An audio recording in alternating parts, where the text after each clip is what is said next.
예수님은 부활하고 난 뒤 여러 제자들에게 보이셨고 이후에 승천하셨습니다. 예수님이 승천하신 목적과 그 의미는 무엇일까요?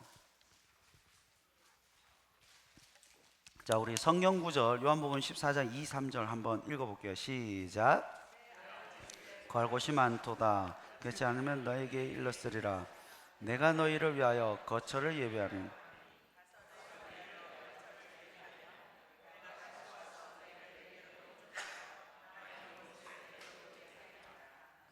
아멘.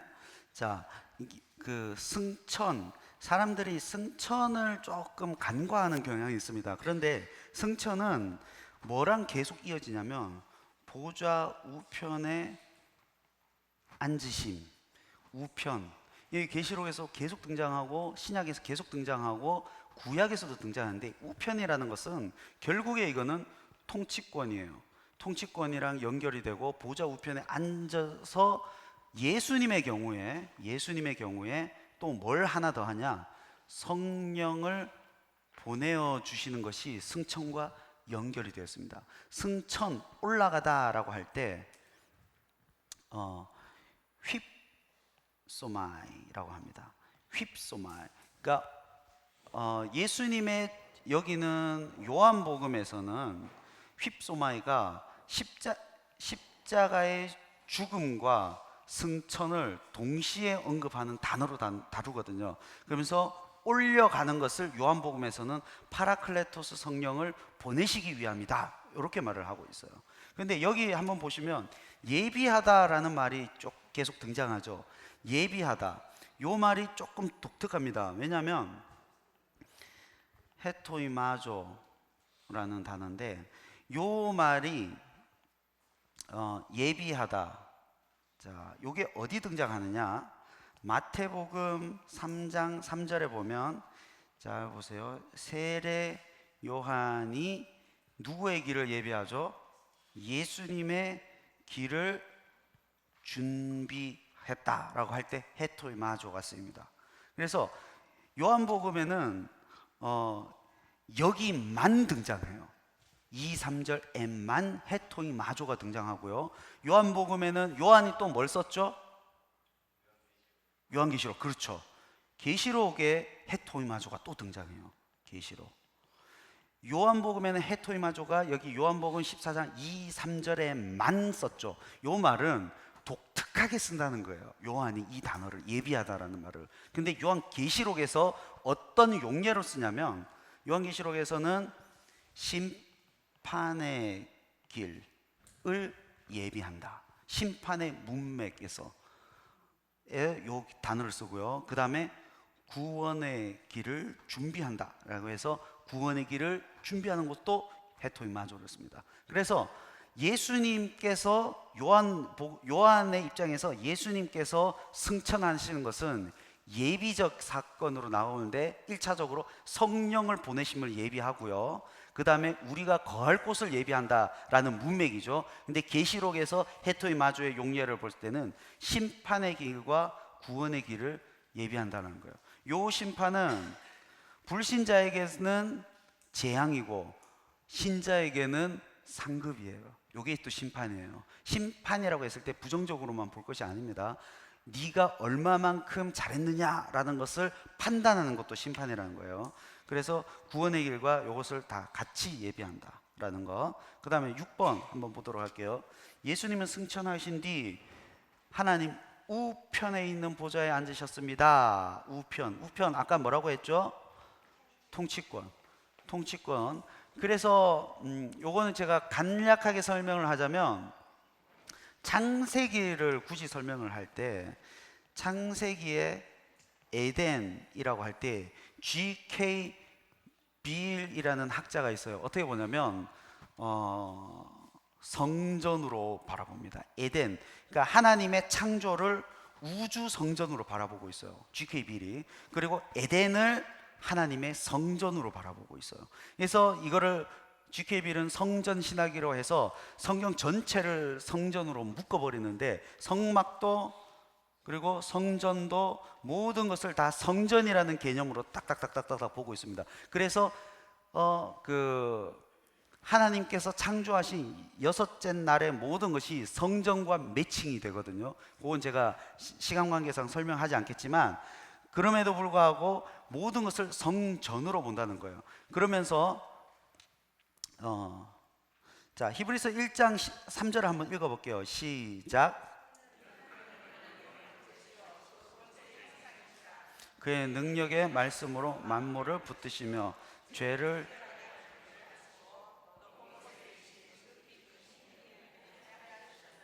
이 우편이라는 것이 있죠. 이거는 통치권과 계속 연결이 된다는 것. 자, 그 다음에 여기 보면 만물을 붙드시며라고 되어 있어요. 이 만물을 붙드시며 할 때 페로라는 단어가 쓰이는데, 이거는 원래 1차적인 의미는 이동하다, 옮기다 이거예요. 그런데 여기서는 뭐라 하냐면 어떤 상태와 조건이 계속되도록 그 원인을 제공하다. 어떤 상태와 조건이 계속되도록 그 원인을 제공하다라고 되어 있어요. 그런데 요 페로라는 단어가 여러분 구약 성경이 구약 성경이 뭘로 쓰여졌죠? 자, 신약은 헬라어, 이건 쉽게 말하면 그리스어죠.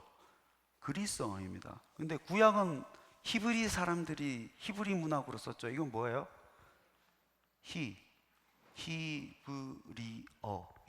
근데 요 사람들이 바벨론 포로로 갔다가 귀환할 때 귀환 안 한 그룹이 있어요. 그래서 알렉산드리아라는 엄청 부유한 도시로 막 흩어져 가지고, 근데 그 사람들이 히브리어를 알아요, 몰라요? 세대를 거듭하다 보니까 히브리어를 다 까먹어 버렸어요. 아람어도 까먹어 버렸어요. 그러다 보니까 그 사람들 알렉산드리아에서는 이제 헬라어를 쓰다 보니까 여기에서 그 학자들 70명을 모아 가지고, 학자들이니까 히브리어도 알고 헬라어도 아는 사람들, 요 사람들을 히브리어에서 뭘 시도했느냐, 헬라어, 그리스어로 성경을 번역했습니다. 구약 성경을. 그래서 그 당시에 보면 이제 포로 귀환되었던 유대인들이 구약 성경을 어떻게 해석을 했을까라는 당시의 생각을 엿볼 수 있죠. 그죠? 왜냐하면 그때 학자들이 히브리어 성경을 보고 우리보다도 더 가까운 사람들이잖아요. 히브리어 성경을 보고, 그 사람들이 학자들이기 때문에 이 사람들은 히브리어 성경을 보고, 아, 요 구절은 요 뜻이니까 요렇게 옮겨야지라고 할 때 페로라는 단어가 등장합니다. 어떤 히브리어 단어를 페로라고 딱 옮겼을 때 어떤 단어를 옮겼느냐? 민수기 11장 14절에 보면, 자, 제가 써볼게요. 책임이 심히 중하여 나 혼자서는 이 모든 백성을 감당할 수 없나이다. 이해가 가시죠? 여기에 책임이 심히 중하여, 여기를 뭐라고 했냐? 페로라고 했다는 거예요. 이 말은 또 이게 뭐랑 연결이 될까요? 지도자가 백성들을 감당하는 뭐죠? 통치권과 이어지는 맥락이라는 거예요. 그래서 통치권과 이어진다. 그래서 여기가 우편 있죠. 우편은 통치권이고, 만물을 붙드시며도 페로라는 단어를 써서 그 상태가 계속 유지되는 원인을 하나님께서 제공했다. 그러니까 하나님께서 유지시키셨다라는 거죠. 이게 통치권과 관련된 단어를 계속 쓰고 있다라는 뜻입니다. 그래서 예수님의 승천은 보좌의 우편에 앉으심과 이어지고요. 그거는 뭐다? 통치권이라는 거예요. 승천은 통치권이다. 자, 그 다음에 7번 한번 보도록 할게요. 예수님께서 가장 낮은 곳에서 가장 높은 곳으로 오르셨습니다. 십자가 죽음을 통해서 가장 낮아지셨고, 부활과 승천과 보좌에 앉으심을 통해서 높아지셨습니다. 그리고 예수님은 재림을 통해서 가장 높은 곳으로 오르실 겁니다. 재림에 대해서 성경은 뭐라고 이야기할까요? 재림. 자, 여기에 중요한 게 있습니다. 사도행전 1장 11절 한번 다 같이 한번 읽어볼게요. 시작. 갈릴리 사람들아 어찌하여 서서 하늘을 쳐다보느냐. 너희 가운데 서서 올려지신 이 예수는 하늘로 가심을 본 그대로 오시리라. 자, 여기 보면 올려지신, 요거는 아나 람바노, 요거는 위로, 람바노는 취하다. 그래서 올려지신 것은 하나님께서 그를 위로 취했다라는 뜻인데요. 근데 올라가는 개념이 다 예수님 올라가실 때 뭐가 항상 등장하죠? 그렇죠. 아유, 훌륭합니다. 구름. 올려가는, 이제 다니엘서 7장에도 보면 태초부터 계신 이에게로 그가 올려갔다라고 할 때 뭐가 등장하죠? 구름이 등장합니다. 그래서 계시록 1장 7절에도 또 뭐가 등장하죠? 올려가죠. 근데 거기 내려온다라는 말, 그러니까 에르코마이, 요까지만 설명할게요. 에르코마이가 올려가다, 내려오다, 이것처럼 이게 뜻이 두 개가 있어요. 가다, 오다, 둘 다가 돼요. 그래서 계시록 7장에는 근데 뭐가 등장하냐? 구름이 등장해요. 그럼 뭘까요? 올라가는 거예요. 계시록에서 재림은 뭐예요? 백마 타고 내려오시는 거고요. 올라가는 거는요, 구름이에요. 구름과 함께는 다 올라가는 개념이고요, 백마 타고는 내려오는 개념. 근데 여기 보면 올라가심을 본 그대로, 자, 오시리라. 여기 보면 오시리라는 것은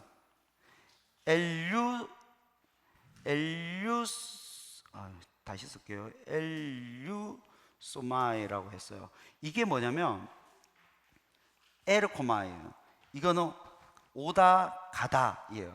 이거 온다는 거예요. 여기서는 온다는 거예요. 그런데 가심을 본 그대로, 하늘로 가심을 본 그대로, 여기 가다는 것은 포류오마이를 씁니다. 자, 이것도 가다도 있고요, 오다도 있어요. 그리고 에르코마이도요, 오다도 있고요, 가다도 있어요. 그런데 왜, 잘 보세요. 성경에서 같은 말을 반복해서 강조하는 경우가 많거든요. 그런데 가심을 본 그대로 오시리라 라고 했을 때 언어 유의를 쓴다면 둘 다 에르코마이, 에르코마이 이렇게 쓰든가 포리오마이, 포리오마이 이렇게 쓰는 게 더 자연스럽거든요. 왜냐? 강조해야 되니까. 근데 지금 포리오마이를 쓰고 올 때는 엘류소마이, 에르코마이의 미래형을 딱 쓴 거예요. 이거는 이 의도가 있다는 거예요. 포리오마이 요거 때문에. 이게 뭐냐? 일시적, 임시적인 거예요. 그래서 가는 것은 일시적이고 임시적이고 한정적이고 오시리라, 반드시 온다. 그래서 여기서 예수님의 재림에 뭘 강조하고 있냐면, 예수님 니네들이 가는 거 본 그대로 온다. 근데 반드시 온다 라는 것을 방점을 꽝 찍고 있는 거예요. 지금 이게 사도행전이잖아요. 사도행전의 저자가 누구인지 아시죠? 누가 글을 엄청나게 잘 씁니다. 헬라어도 엄청 어렵고요. 그래서 누가복음도 어렵고 사도행전도 어려워요. 요한복음 엄청 쉬워요. 그건 사상이 어렵고, 마가복음은 이게 헬라어가 맞나 싶을 정도로 글을 잘 못 써요. 마태도 마찬가지고. 근데 누가복음은요 정말 글을 잘 써요. 누가가 의사이기도 하고 역사학자이기도 하기 때문에 글을 아주 잘 써요. 그래서 여기에서 이런 누가가, 여러분, 누가복음과 사도행전이 다 그 바울의 행적과 예수님의 행적이 다 그 짝을 이루고 있는 거 아십니까? 대칭을 엄청 좋아해요. 똑같은 쌍으로 땅땅땅땅땅땅땅땅 찍는 걸 엄청 선호하는 사람이 또 누가거든요. 그럼에도 불구하고 가심을 본 그대로 포리오마이를 쓰고 오시리라는 에르코마이를 썼다는 것은, 가는 거는 한정적이고 임시적이지만 오는 거는 반드시 온다, 미래형으로 딱 한다. 그래서 반드시 온다라는 것에 방점을 꽝 찍은 거예요. 이걸 딱 읽는 독자들은 그것을 아는 겁니다. 반드시 오신다라는 것을 강조하고 있어요. 그 다음에 8번 한번 볼게요. 예수님의 부활이 중요한 이유는 뭘까요? 부활이 중요한, 부활이 우리에게 어떠한 의미가 있을까요? 여러분, 우리가 부활이라고 했을 때 의미를 발견하지 못하는 경우가 많습니다. 근데 성경에는 부활을 의도적으로 뭔가와 계속 링크를 시키는 작업을 하고 있어요. 자, 첫 번째 한번 볼게요. 예수 그리스도를 죽은 자 가운데서 부활하게 하심을 말미암아 우리를 거듭나게 하사. 이거 의도적으로 링크 시킨 겁니다. 여기 부활이 아나스타세오스, 세오스. 자, 여기 거듭나다, 아나게네사스. 자, 한번 보세요. 요거 보입니까? 요거 보입니까? 아나. 자, 부활도요 여러 단어가 쓰입니다. 엑스아나스타시스를 써도 되고요, 아나스타시스를 써도 되고요. 그런데 여기도 태어나다, 다시 태어나다라고 할 때 겟나오라는 동사를 다르게 변형시켜도 되는데 굳이 아나, 그리고 혹은 겟나오라를 쓰고 그 니고데모가 거듭나다라는 거 여러분 기억나세요?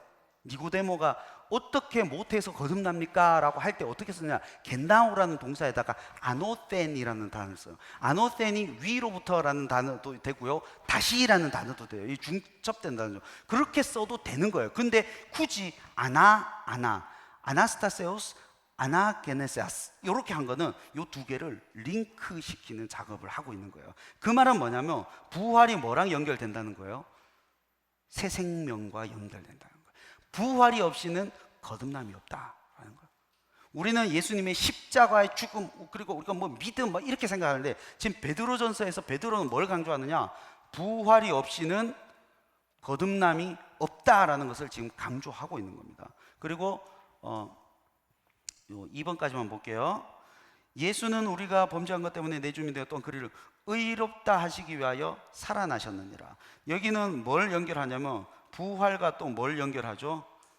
칭의를 연결해요. 그러니까 우리가 예수 그리스도의 죽음, 부활, 그리고 그까지는 이제 전반적으로 생각하다가 믿음과 칭의는 대칭을 많이 시켜요. 로마서에서 그걸 많이 다루고 갈라디아서에서도 다루기 때문에. 그런데 부활과 칭의를 연결을 잘 못하고요. 근데 지금 로마서죠, 누가 쓴 거죠? 바울이 쓴 거예요. 근데 바울은 뭐를 연결시켜요? 부활과 칭의를 또 연결시키는 거였어. 그리고 자, 1분 만에 설명이 불가능하므로 여기까지. 자, 요거 다음 시간. 예. 자, 오늘 제가 설교를 조금 평소보다 약간 길게 했습니다. 뭐 조금 의도적으로 그렇게 했고요. 여러분 양해 부탁드리고, 오늘 이 교육 시간을 조금 줄이더라도 설교 시간을 조금 더 길게 해야 되겠다 제가 판단을 해서 그렇게 한 거니까 이해 부탁드립니다. 그리고 다음 시간에 조금 빠르게 한번 나아가 보도록 하겠습니다. 제가 한번 기도하겠습니다. 살아계신 하나님 아버지, 감사드립니다. 하나님께서 함께해 주셔서 우리 제자양육과 모든 교사 선생님들 가운데 하나님께서 주시는 힘과 능력과 지혜와 권세를 허락하여 주셔서 우리 양육생들을 잘 가르칠 수 있도록 믿음으로, 배려로, 사랑으로 잘 가르칠 수 있도록 주께서 인도하여 주시옵소서. 함께해 주시 믿사오며 예수 그리스도 이름으로 기도드립니다. 아멘. 수고하셨습니다.